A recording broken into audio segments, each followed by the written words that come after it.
my friends, and welcome back to Far From Noise. A beautiful game, both in terms of its graphic style and the soundscape it creates, as we are in a car that is teetering precariously on the edge of a cliff. We don't exactly know how we got ourselves in this situation, what we hoped to accomplish, but our car ran into some problem, and here we are. This is a game where you choose your different dialogue paths, and it doesn't really leave this scene. There is no action to it. It's a philosophical type discussion of what one might think as we are maybe going to die on this cliff. First predictably, we started to go insane. Then this lovely Mr. Deer, our hoofed friend, our antlered companion, came to say hi, and now he is talking to us. That's right, we are perfectly normal and doing okay, and we are talking to the woodland creatures. We are struggling with the concept of being alone and stuck on this cliff forever,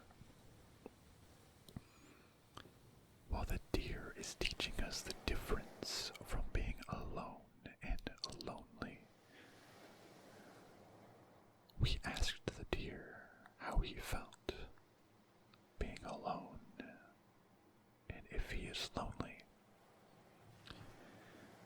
And he stated that while he is physically alone, he is not lonely because he's attached to everything, the souls of the ocean, of the clouds, of the birds, of the sky, of the trunks of the tree. And therefore he's never truly alone. And that if you just constantly spend your time with others,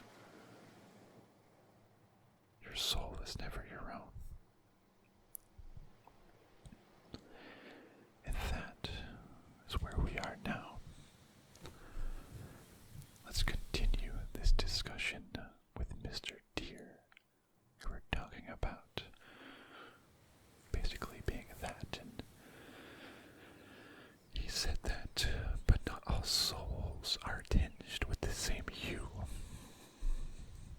And we say, maybe my soul is more balance-oriented. Balance is important. I do see what you're saying. Out here, you can feel connected to everything.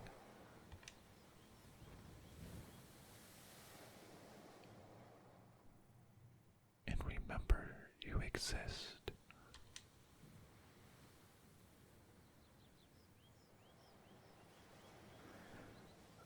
I think that's what I want.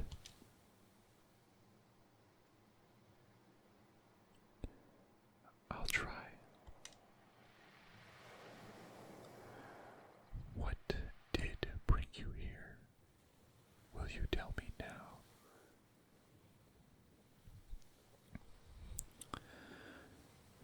I guess it is later now. All right then.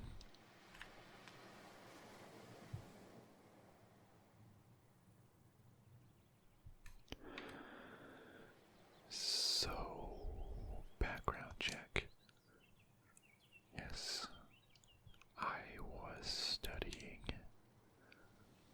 study of what?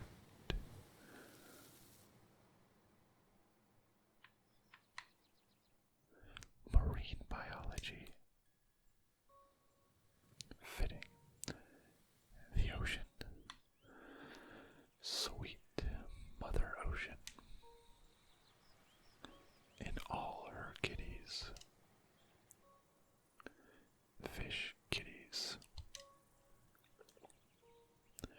And sweet Mother Ocean is your true calling. I thought so. Kinda impossible to know, right? It is more a feeling than a knowing. Yeah, I guess so. When did you start to feel it? I feel like I should be lying on a sofa talking about this. You could lie down. That's alright, Dr. Dear. So, I can kinda pinpoint when my aquatic obsession started. Yes. Alright, so when I was a kid, we went on this trip. Just a holiday. Visiting beaches somewhere hot and, Europe-y. Normally I'd go out swimming with my dad, but this one time, I went solo. You were what age? Just a little girl. So there's me, swimming along with these massive goggles on. Looking for all the bright little fish in the rocks.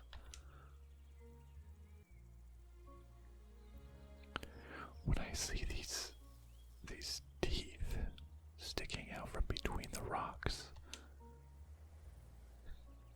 Teeth. Yeah. Teeth. Thin, spiky teeth. Slowly opening and closing. Like this nightmare face laughing at me underwater. I swam back so fast, it was kind of amazing. And that inspired you. Teeth. Honestly, it scared the living daylights out of me. I had nightmares for years. But at the same time, I was so fascinated by it. This horror movie monster was living down there this whole time.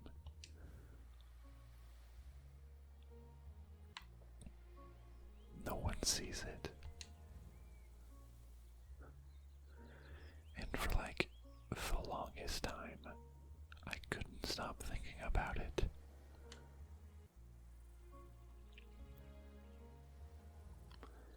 How many other weirdo creatures are down there, you know?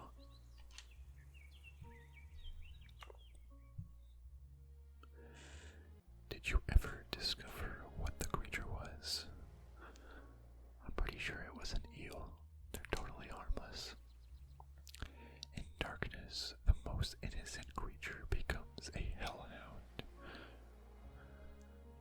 I was petrified, but also hit with this wave of inspiration. I went crazy over it, read a million books.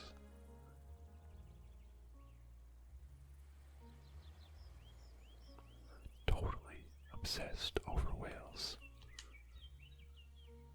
Whales. God, yeah, you know, their heart are the size of this car.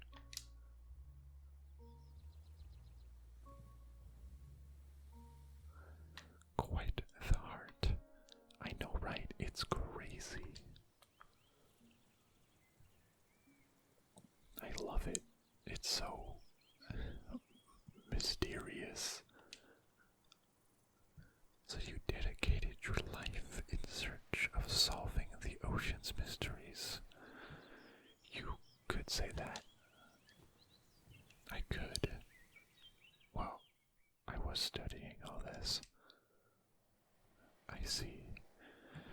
And then I wasn't. I left. You left. Studying the mysteries of life. I guess that's ongoing.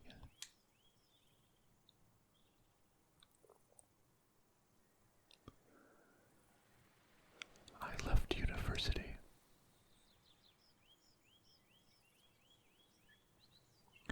Abandoned my prospects of a good old life.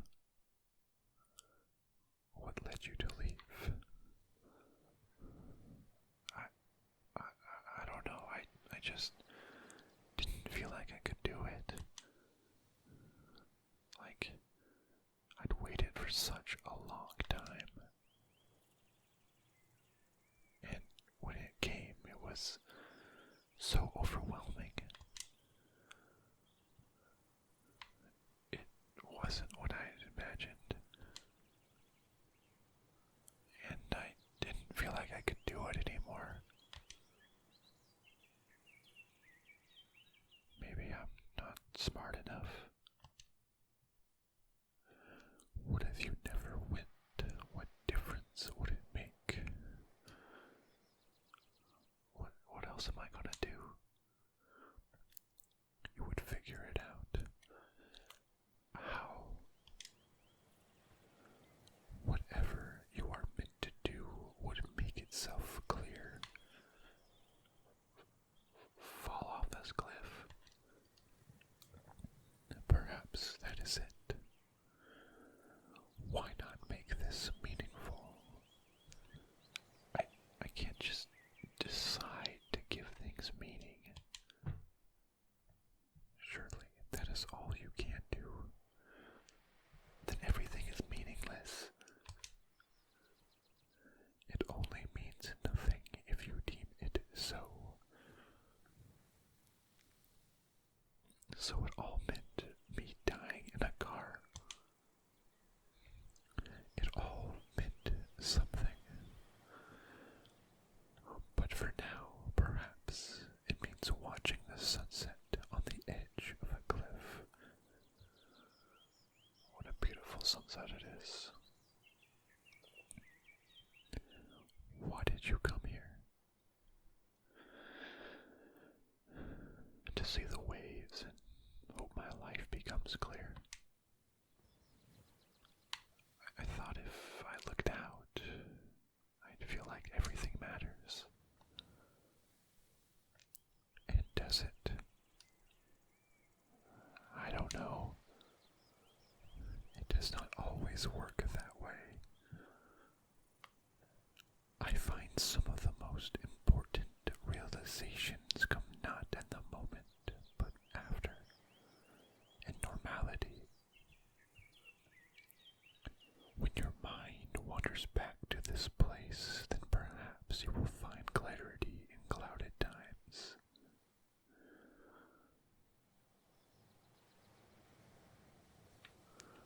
Well, if the engine eventually works, maybe I'll find out.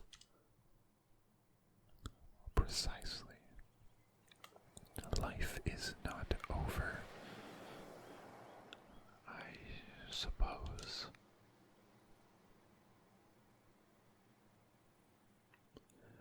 I don't know, maybe I'll go back to it.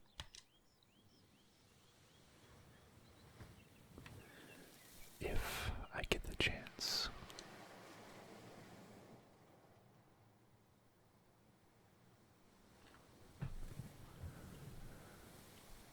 Where were we?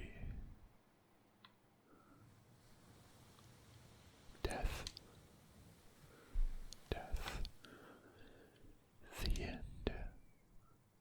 Or the beginning. Well, it's the beginning of being dead. Which isn't much of a start.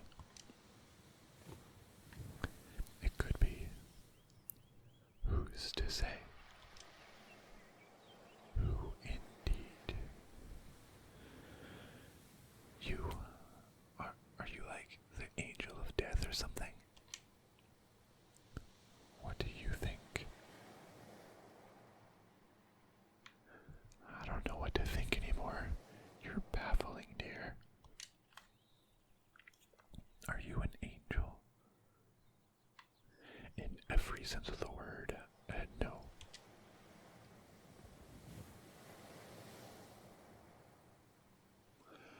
Why did you choose this place? Hidden away, lost in space. We used to come out here when I was a kid.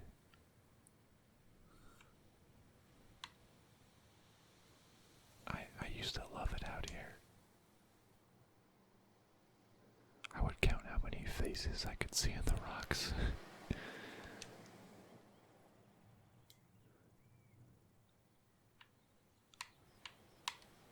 Just old rock dudes. It was funny to me, all these dimpled cliff bros. Just immortalized there, flexing at the sea.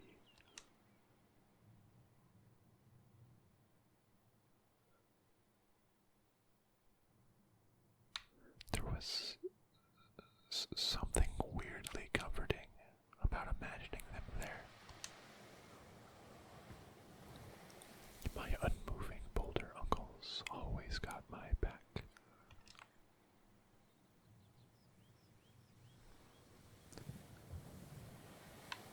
I was a pretty weird kid.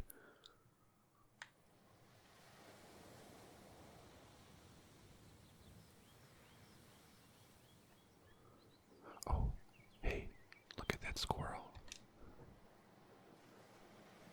Hi, squirrel. Good evening, friend. Such a cutie. I wish I was that squirrel right now. I'm sure she has her own trials to attend to, but there's squirrely. I'm gonna call her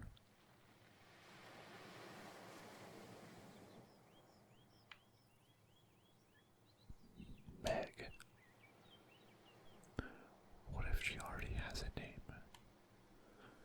Until I find out, Meg will have to do. And I chose the name Meg because it's like nutmeg. And it's a squirrel. Get it? Okay, great. But the sun is starting to set. It went from daytime to the sunset, and now it's just getting darker. Till I find out Meg will have to do.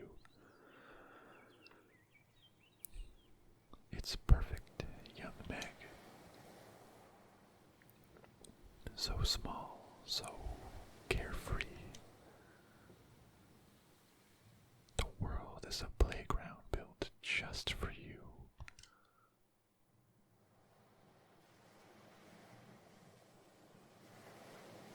Dancing among the leaves, just brushing the surface.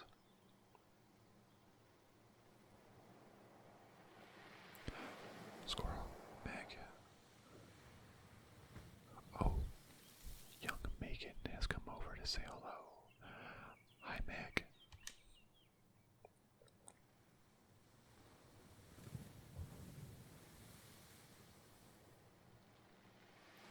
I think you are beautiful.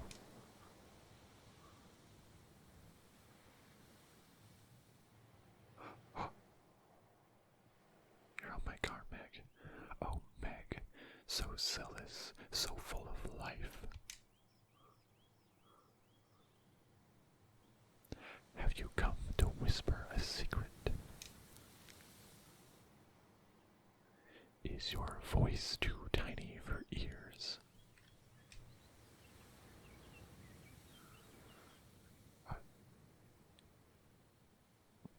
Watch your step there, Megan. I'm not exactly glued on here. Meg. Meg, please come back. We could pick this up later, if you like. Sorry if you're not into Meg. Or what about Mavis or Marge? I'll just stop talking.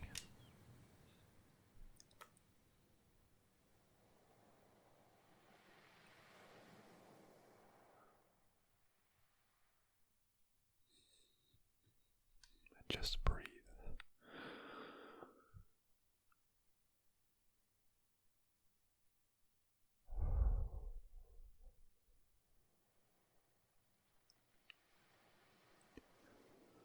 Marjorie, be careful. It's a long drop.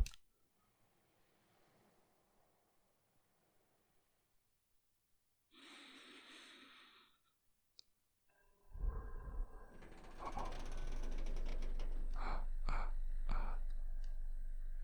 Oh God.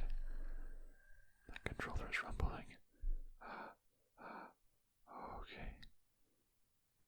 Meg, you almost killed me. Oh my God.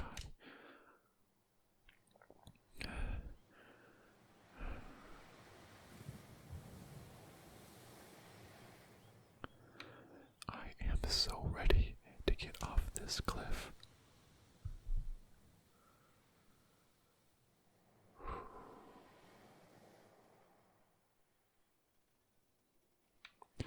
Hey, is it dark or is the shadow of death finally upon me? Death's silhouette stretches to this edge to consume us. Oh, why must you puncture my soul, cruel, twisted claw of mortality? Not but meager puppets are we in this cowed scoundrel's insidious waltz. Hopeless fools, pray the end, spare me this pitiful dance. It is simply dark. I was getting into that.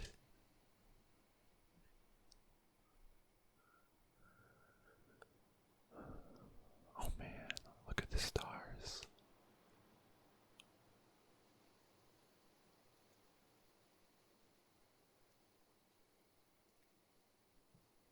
I don't even remember the last time I saw this many.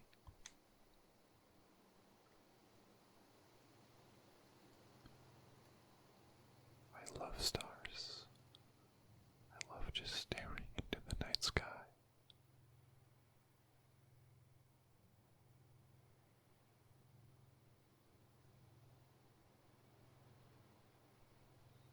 I saw a shooting star.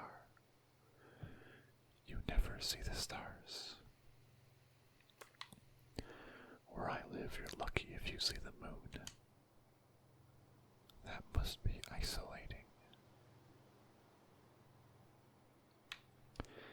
They mean something when I do see them, at least.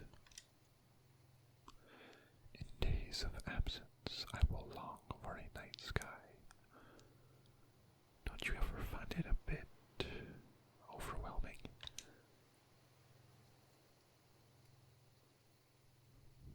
Overwhelming. Just looking up all the everythings.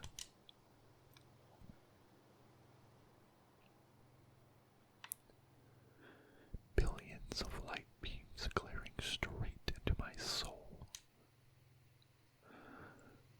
But the stars are here with us, you see. They share the night with us. But why bother?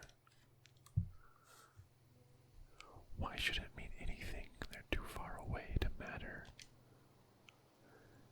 Distance is nothing. They are as much with us as I with you.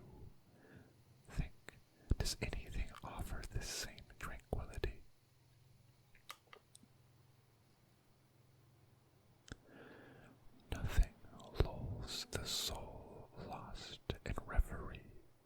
as the stars. Whoa, shards of glitter and glass suspended over us. Yeah, they're beautiful, just isolating. Try this. Focus your gaze on a single star. But how am I supposed to choose?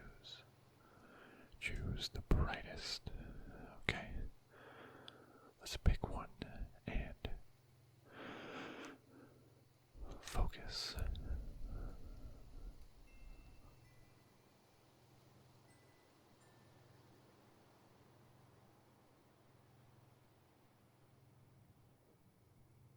Okay. Got one.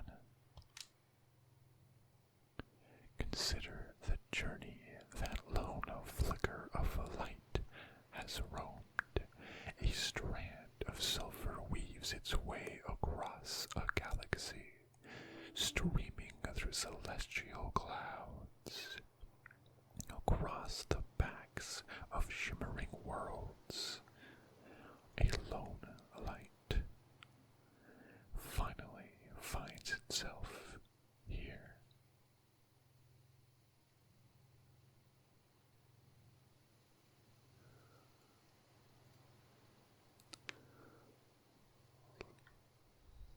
Silence. The beauty of the night is its ability to levitate you weightless one moment and swallow you the next.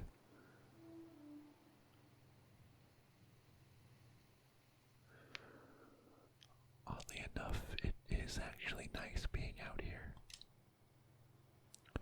Quite the night.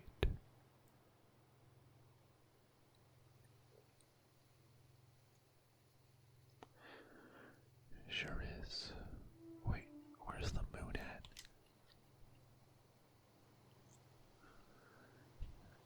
Behind you. Just out of sight. Yeah, that makes sense. The sun just set over here. And then so the moon rises on the other side. Ain't that just the way? Out of sight and behind us.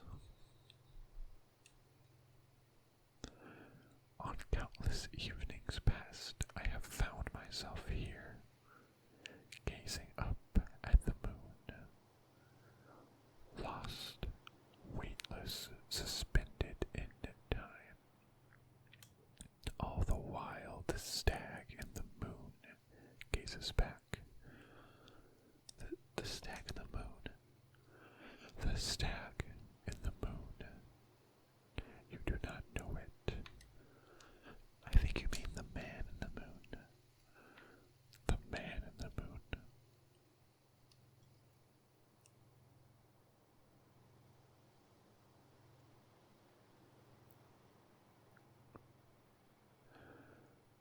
I suppose we all see a reflection of ourselves in the face of the moon.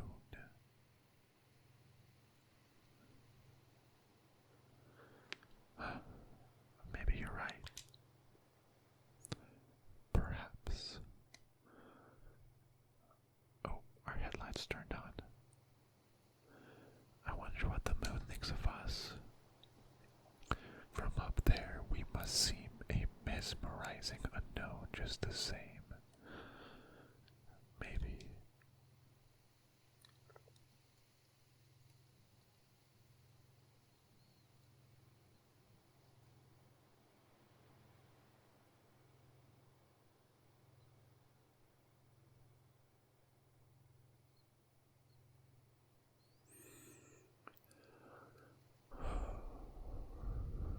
We used to come out here and make up constellations when we were younger. Constellations. Yeah, you know, stories in the stars. Stories in the stars. Say what? Okay, there's a ton of real constellations. Trimmed up by a bunch of skeletons. But they're boring. I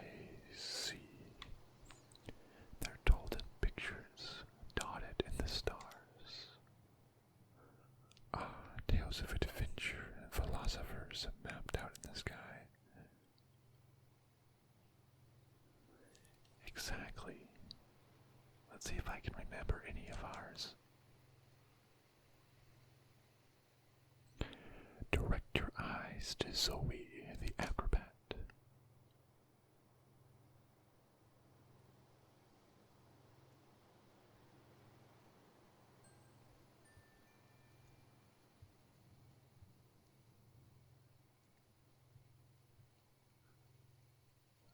Zoe.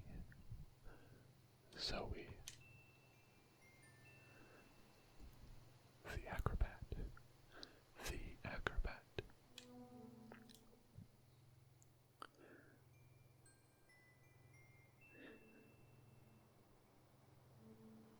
And infamous for somersaulting straight through a bedroom window. Belonging to a Moroccan prince and stealing his favorite cat in the black of night. The cat went on to become a world-famous cat acrobat, a cacrobat, or a acrocat, if you will.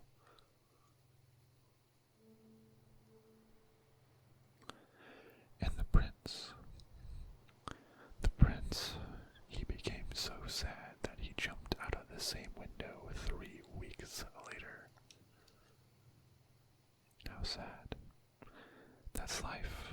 On a darkened night, you can just about see the cat cartwheeling next to Zoe.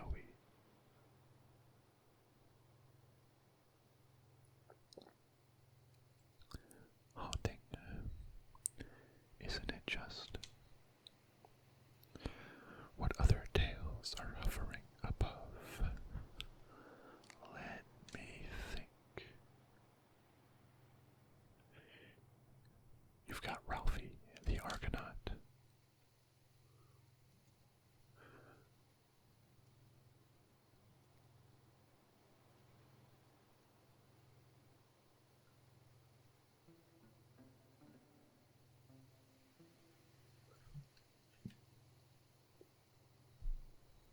Ralphie, the one and only. It's the one that looks like a pelican. Why a pelican? Because she was a pelican. I see. She was the first pelican to master intergalactic travel. Impressive. She claimed to have met everyone on Earth, or at least seen them. But she didn't feel like it was enough. So fierce was her desire to understand the cultures of the universe. So she went looking for a new solar system to make her acquaintance. Supposedly, if you have a telescope, you can see her somewhere around the peak. Still searching.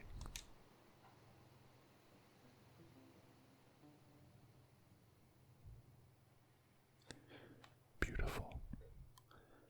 Brings a tear to the eye. Are there more? Let's see. I'm out of ideas.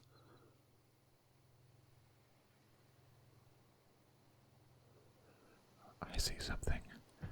Yes.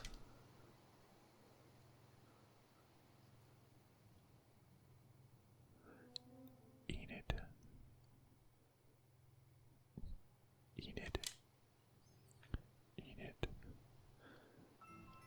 Just Enid. Should it be Enid the something? Pretty much.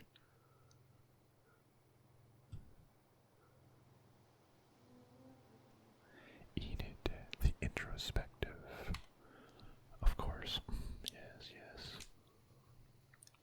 She was a great philosopher. Double, of course.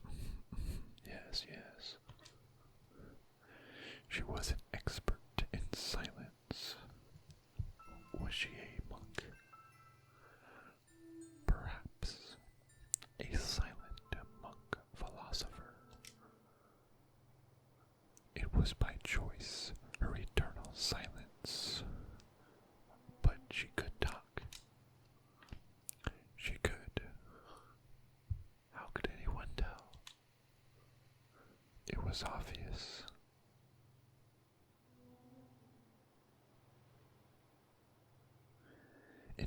choice of words, she chose thought. She considered concepts so grand, she fathomed abstractions so unfathomable. Ideas so spectacular and utterly groundbreaking.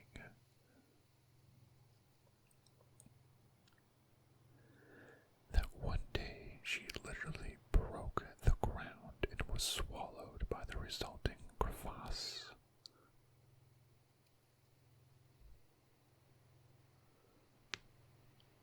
Okay, that was good. Is it customary to stay silent? It is customary to stay silent when observing the Enid Foundation out of respect and admiration.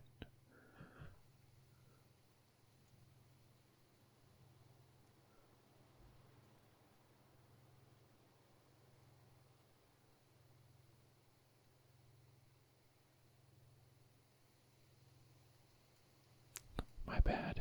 Sorry, Enid.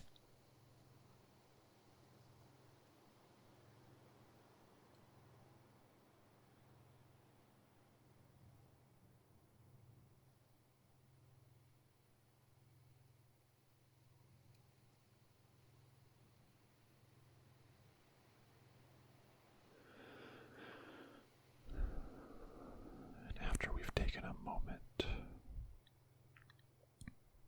to look up at the stars,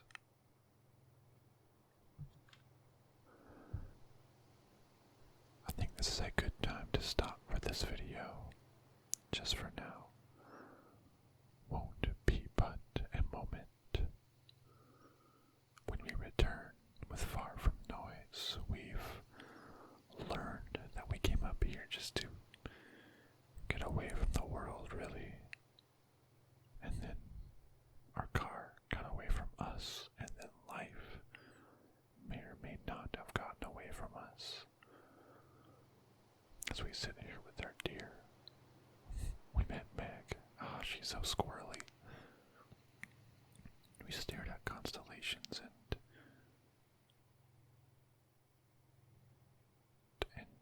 I was going to say make up what we saw in the sky, but rather it's almost like it was always there.